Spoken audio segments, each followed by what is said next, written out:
Beneath the ashes of war lie corridors of silence, where maps are drawn in shadows and files are buried under layers of dust and denial.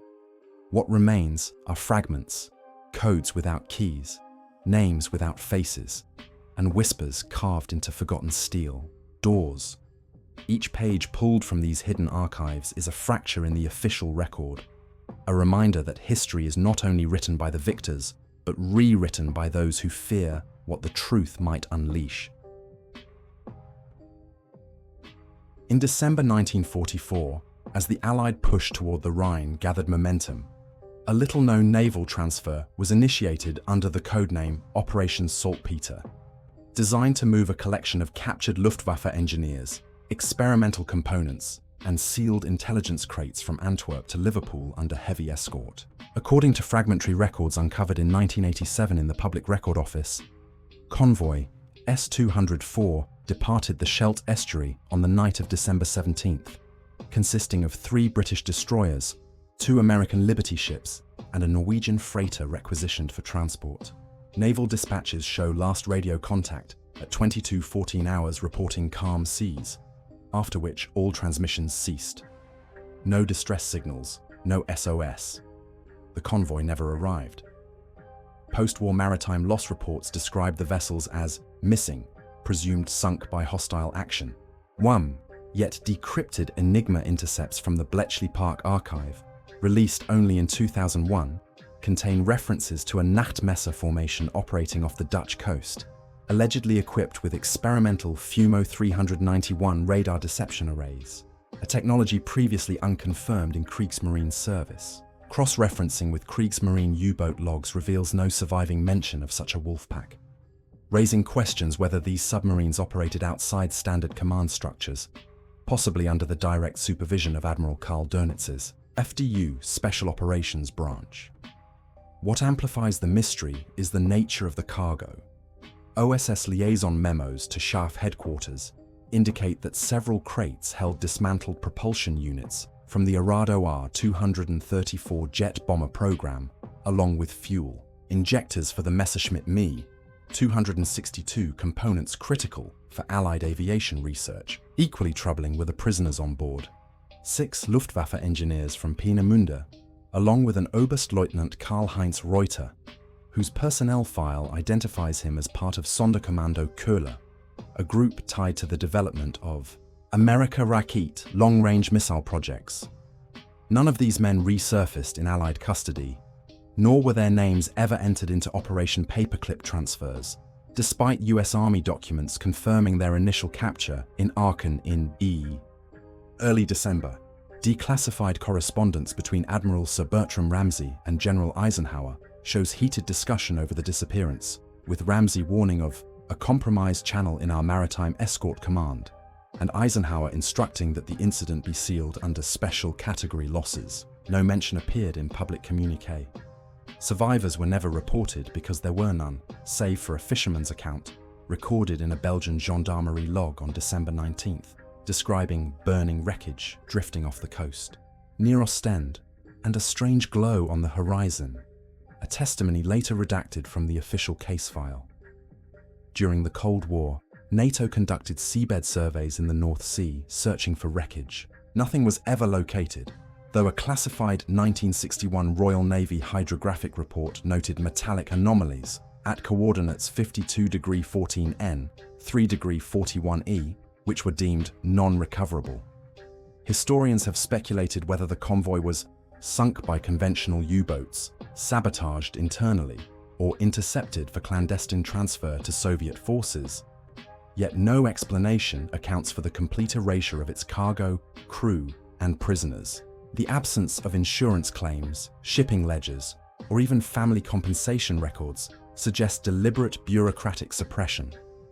In 1999, German historian Hans-Jürgen Köhler obtained fragments of a Kriegsmarine diary belonging to Kapitänleutnant Erich Götze, which mentioned special prey near Scheldt under Nachtmesser command, before breaking off mid-sentence.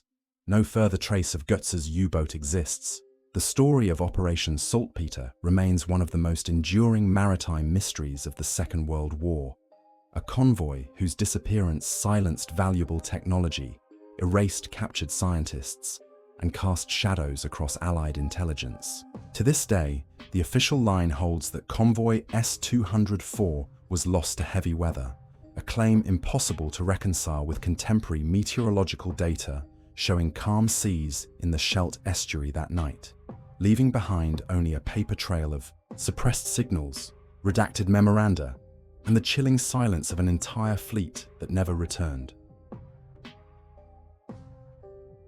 In April 1945, as the Red Army launched its final assault on East Prussia, the city of Königsberg, once a bastion of Prussian power, fell under relentless bombardment. When Soviet troops stormed the Schloss complex on April 9th, they entered not only a ruined fortress, but a labyrinth of underground vaults constructed beneath the university quarter.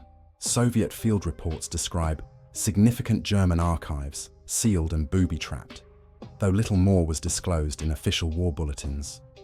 For decades, the fate of those documents was obscured by the chaotic destruction of the city. Yet in 1978, a KGB defector named Yuri Mikhailov provided testimony suggesting that within the captured vaults lay a vast archive of Abwehr and SS research files, collectively referred to in Soviet internal memoranda as the *Vulcan Project*.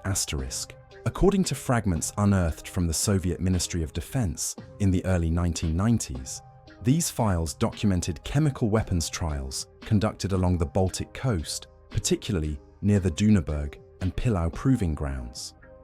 One series of folders, described as Vulcan 47, allegedly contained records of controlled releases of phosgene and nerve agents, tested on prisoners drawn from nearby forced labor camps. Experiments that had been meticulously photographed and catalogued by German military doctors when Königsberg was renamed Kaliningrad and sealed from Western scrutiny. The existence of the vault faded from collective memory. Yet an unexplained gap in Allied war crimes trials raises questions. Unlike Auschwitz or Natzweiler, no detailed evidence of chemical testing in East Prussia was presented at Nuremberg, despite earlier British intelligence intercepts in 1943 pointing to such activities. The silence suggests that the files never reached Western investigators. Mikhailov's testimony claims the crates were transported by the GRU to a secure site near Sverdlovsk, later linked to the Soviet Union's clandestine bioweapons program. At Compound 19, declassified US Army Chemical Corps reports from the 1950s make indirect reference to German-origin documentation of organophosphates in Soviet possession, a chilling indication that the documents not only survived but were integrated into Cold War weapons development. Researchers in Poland have since unearthed Soviet-era demolition logs from Königsberg, showing that the Schloss's lower vaults were sealed with reinforced concrete by 1947, ostensibly for safety, effectively burying any remaining material evidence. In 2003, a Russian archival leak revealed an inventory sheet labeled Special Archive Number 187, Königsberg Section, listing 142 sealed boxes with headings such as *Siegesversuche, *Siegesexperiments, *Ostpreußen Akten and *Abwehr Sonderforschung. None of these files have been released. Western historians, denied access to Kaliningrad's restricted zones, have only secondary evidence to rely upon, including a surviving letter from Abwehr officer Wilhelm Canaris to a subordinate in January 1945, referring cryptically to Vulcan papers to be secured from collapse. The Black Vault of Königsberg thus occupies a grey space between rumour and suppressed fact, a treasure trove of documents detailing Nazi war crimes and weapons research, seized and hidden not for justice, but for strategic gain. The Soviet Union's silence ensured that atrocities conducted on the Baltic coast never entered the historical record, their victims erased not only by war, but by Cold War secrecy. Today, beneath the foundations of modern Kaliningrad, reinforced chambers likely still hold remnants of the archive, concrete-sealed witnesses to crimes for which no trial was ever convened, and whose stolen knowledge may have shaped the balance of terror in the decades that followed. In the final winter of the war, During the chaos of the Ardennes offensive in December 1944, scattered Belgian eyewitness reports described unmarked aircraft strafing German retreat columns near Houffalize and Bastogne. Local villagers recalled P-51 Mustangs diving from cloud cover without insignia, firing at convoys not only of Wehrmacht troops, but also vehicles marked with white flags. At the time, these accounts were dismissed as confused sightings in a battlefield saturated with Allied air operations. Yet decades later, fragments from declassified OSS microfilms uncovered in the US National Archives reference a clandestine aerial unit operating under the codename * Phantom Group *. The documents, dated January 1945, describe a special detachment composed of volunteer pilots detached from the 354th Fighter Group, operating under OSS supervision for missions beyond conventional roster reporting. Unlike standard tactical missions, the Phantom Group appears to have been tasked not with harassing enemy lines, but with eliminating defectors and intercepting couriers suspected of carrying sensitive documentation related to German nuclear research programs. One report details special aerial interdiction over Ardennes retreat routes to prevent compromise of intelligence transport. This would explain why the alleged attacks targeted vehicles marked as surrendering. Intelligence suggested that some Wehrmacht officers intended to defect to advancing American lines with research files from the Heereswaffenamt, particularly concerning heavy water experiments in Norway and uranium enrichment data smuggled from Leipzig laboratories. No official US Army Air Forces roster lists such a detachment. The 354th Fighter Group's operational diaries make no mention of sorties matching the Belgian accounts. However, correspondence between OSS Station Chief Alan Dulles in Bern and Schaff, G2 officers, references interdiction flights not to be logged. Survivors of the strafing were virtually non-existent. German casualty records list several high-ranking officers killed by air attack near Houffalize on December 23rd. Their names later redacted from subsequent war crimes investigations. One was identified as Major Ernst Vogt, formerly attached to the Reich's Uran project, whose personnel file vanished from post-war archives. Testimony from a downed Luftwaffe pilot, captured near the front and interrogated in January 1945, spoke of Mustangs without markings, attacking only vehicles carrying officers, leaving infantry columns untouched. A statement filed but buried in Schaff interrogation reports. In 1969, a retired Belgian priest revealed to a local historian that he had administered last rites to a German officer outside Houffalize, who clutched documents stuffed into a satchel riddled with bullet holes. The papers were immediately seized by US military police and the body left unidentified. By the time of the Nuremberg trials, no mention was made of uranium research couriers captured in the Ardennes, despite extensive Allied intelligence on the German atomic program. The possibility arises that Phantom Group existed only to ensure such men never reached the courtroom or the wrong negotiating table. US Air Force records in the 1950s list several pilots whose war service hours appear inflated by missions, with no documented flight logs, among them Captain Robert C. Halstead, who disappeared during the Korean War under ambiguous circumstances. Oral histories taken from surviving ground crews decades later mention black flights operating from temporary airstrips in Luxembourg, aircraft stripped of identifying paint, maintained at night, and never recorded in the day's logs. The story of the Ghost Squadron endures not as folklore, but as a shadow cast across official history. Aircraft without insignia, missions without records, pilots without graves, silencing not only enemy officers, but the flow of knowledge that could have reshaped the war's aftermath. The Ardennes sky, already thick with smoke and desperation, became the stage for a unit that officially never flew, targeting not armies, but the secrets they carried.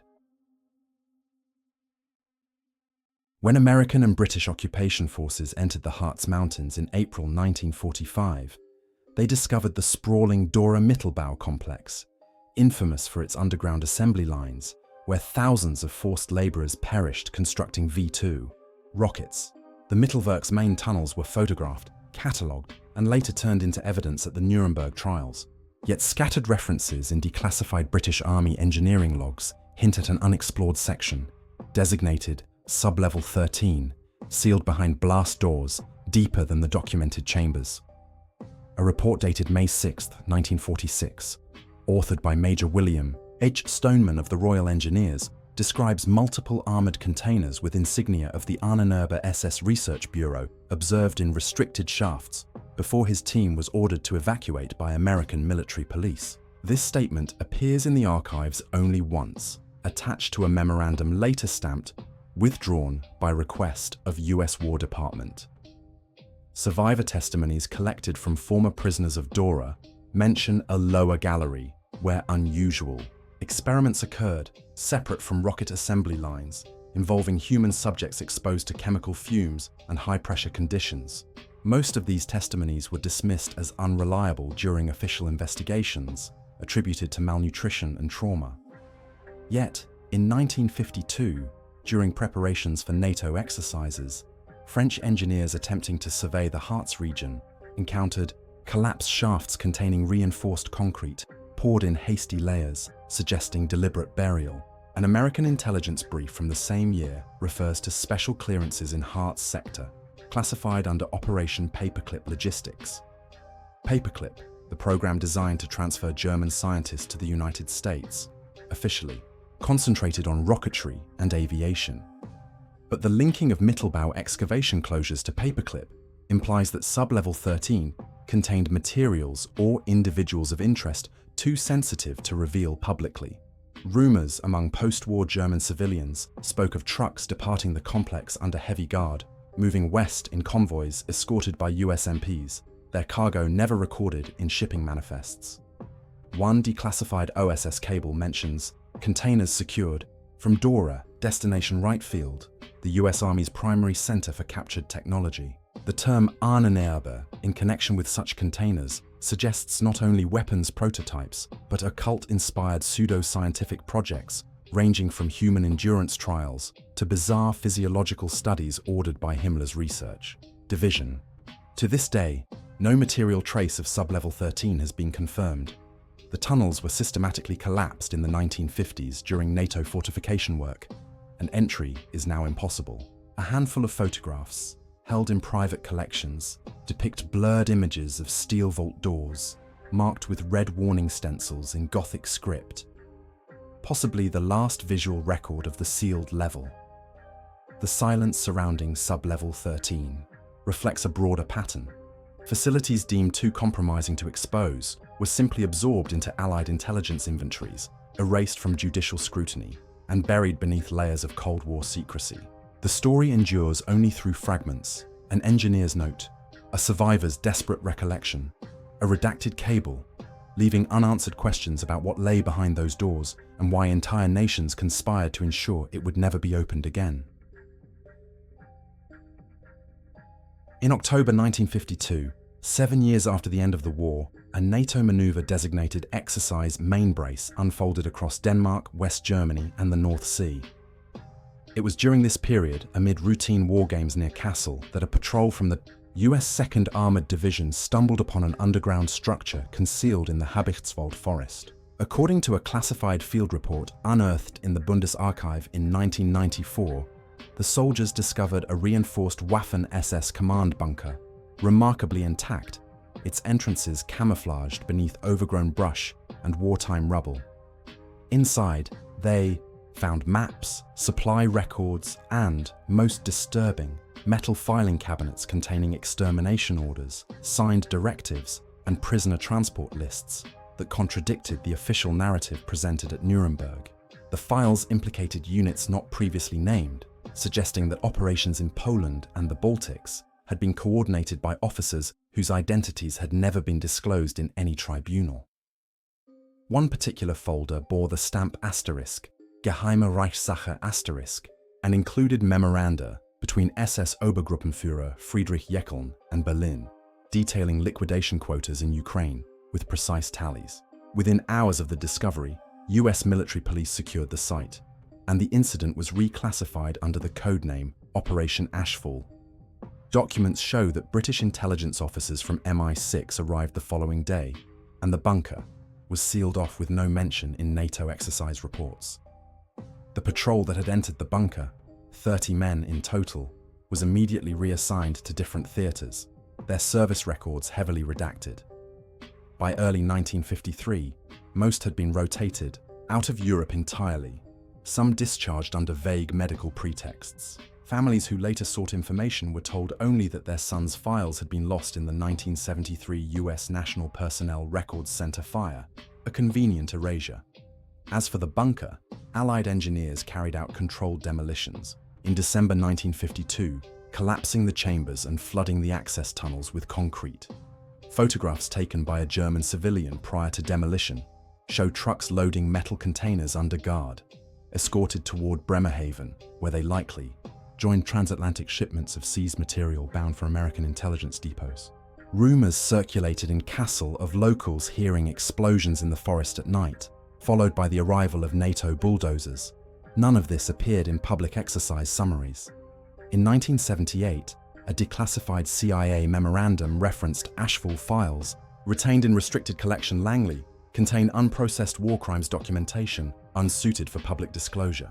The phrase unsuited has fueled speculation that the documents named high-level collaborators in Western Europe, individuals who had since integrated into post-war governments or industry. German historian Dr. Klaus Reinhardt noted discrepancies in the Nuremberg record, where known Einsatzgruppen commanders seemed shielded from deeper inquiry, their chains of command truncated in trial documentation. Ashfall may represent the missing link, the suppressed evidence that exposed the broader architecture of extermination beyond what was allowed into the courtroom. The erased battalion who discovered it were casualties not of combat but of geopolitics, their silence ensured by bureaucracy, relocation, and in some cases unexplained early deaths. The Kassel bunker no longer exists. The Habichtswald forest has reclaimed the scar, yet fragments persist.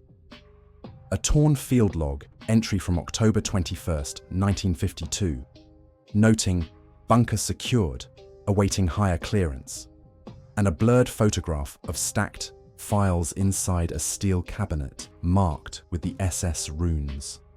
Operation Ashfall remains absent from NATO archives, absent from war crimes records, and absent from history books, its truth drowned beneath the weight of Cold War necessity. We're exposing every crime risked destabilizing the fragile post-war order. The deeper one descends into these sealed chambers of memory, the less the line between fact and fabrication can be trusted. Lost convoys, erased squadrons, and vaults locked beyond reason linger like ghosts, haunting every silence the archives refuse to explain. Perhaps the most terrifying revelation is not what was destroyed, but what was deliberately kept alive. Truths too volatile to surface, waiting patiently in the dark for those reckless enough to seek them.